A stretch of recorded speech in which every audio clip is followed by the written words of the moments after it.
BJP. സർക്കാരുകളുടെ ഒരു പ്രഖ്യാപിത നയമാണ് സാധാരണക്കാരനെതിരെ പാവപ്പെട്ടവനെതിരെ ബുൾഡോസർ രാജ് അല്ലേ? അതിപ്പോൾ കർണാടകയിലും ആവർത്തിച്ച കാഴ്ചയാണ് നമ്മൾ കണ്ടത്.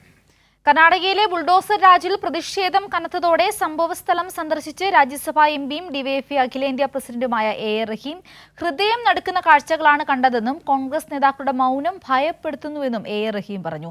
ഈ ഒരു കാഴ്ചകൾ, ഈ ദൃശ്യങ്ങൾ നമ്മളെ ഏവരെയും ഇത്രയധികം വേദനിപ്പിച്ചിരുന്നു അല്ലേ?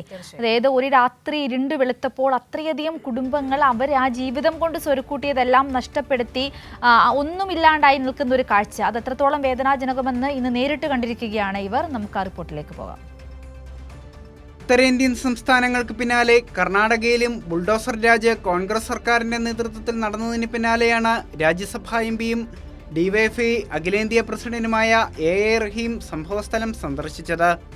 യലഹങ്കയ്ക്ക് സമീപമുള്ള കൊഗിലു ഗ്രാമത്തിലെ ഭവനരഹിതരായ ആളുകളെ എ റഹീം ആശ്വസിപ്പിച്ചു. കർണാടകയിലെ ബുൾഡോസർ രാജ് നടപടിയിലെ കോൺഗ്രസ് നേതാക്കളുടെ മൗനം ഭയപ്പെടുത്തുന്നതെന്ന് എ റഹീം എംപി പറഞ്ഞു. ഹൃദയം നടുക്കുന്ന കാഴ്ചകളാണ് കണ്ടത്. നമ്മൾ പുറത്ത് അറിയുന്നതിലും എത്രയോ ഭയാനകമായ കാഴ്ചകളാണ്. അതായത് കോൺക്രീറ്റിന്റെ കുറെ വീടുകളുടെ ശവപ്പറമ്പ് മാത്രമാണ് കാണാൻ കഴിയുന്നത്. അതിൽ നിന്ന് കുടിയിറക്കപ്പെട്ട മനുഷ്യരുടെ എണ്ണം 1000-ലധികം പേരാണ്. അതിൽ ഗർഭിണികളുണ്ട്, സ്ത്രീകളുണ്ട്, കിടപ്പ് രോഗികളുണ്ട്, കുഞ്ഞുങ്ങളുണ്ട്. ആ നിമിഷം മുതൽ ഇതുവരെ ആ മനുഷ്യർ ഈ കൊടും തണുപ്പിൽ ഇവിടെ കിടക്കുകയാണ്. എന്താണോ ഉത്തർപ്രദേശിലും ഇന്ത്യയിലെ മറ്റു സ്ഥലങ്ങളിലും ബി.ജെ.പി. നടത്തുന്ന ബുൾഡോസർ രാജ്, അതിന്റെ അതേ ആവർത്തനമാണ് ഇവിടെ നടന്നിരിക്കുന്നത്. ഇതിൽ കുടിയിറക്കപ്പെട്ട 1000-ഓളം പേര്, മുഴുവൻ പേരും മുസ്ലിങ്ങളും ദളിതരുമാണ്. അതേ മുസ്ലിങ്ങൾക്കും ദളിതർക്കുമെതിരെ സംഘപരിവാർ പറഞ്ഞിരിക്കുന്ന അതേ ബുൾഡോസർ തന്നെ ഇവിടെ കർണാടകയിൽ കോൺഗ്രസ് പറഞ്ഞിരിക്കുകയാണ്. ബുൾഡോസർ രാജിലൂടെ സംഘപരിവാർ ആശയമാണ് കോൺഗ്രസ് നടപ്പിലാക്കുന്നതെന്നും എ റഹീം വിമർശിച്ചു.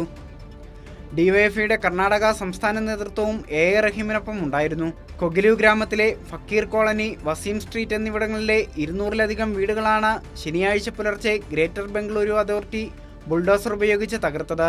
സർക്കാർ ഭൂമി കയ്യേറിയാണ് വീടുകൾ നിർമ്മിച്ചതെന്നാരോപിച്ചായിരുന്നു നടപടി. ഫക്കീർ കോളനി, വസീം ലേഔട്ട് എന്നിവിടങ്ങളിലെ 350-ലധികം കുടുംബങ്ങളാണ് ഭവനരഹിതരായത്. ഏകദേശം 3000-ഓളം ആളുകൾ നിലവിൽ തെരുവിലാണ്. News desk Kairali news.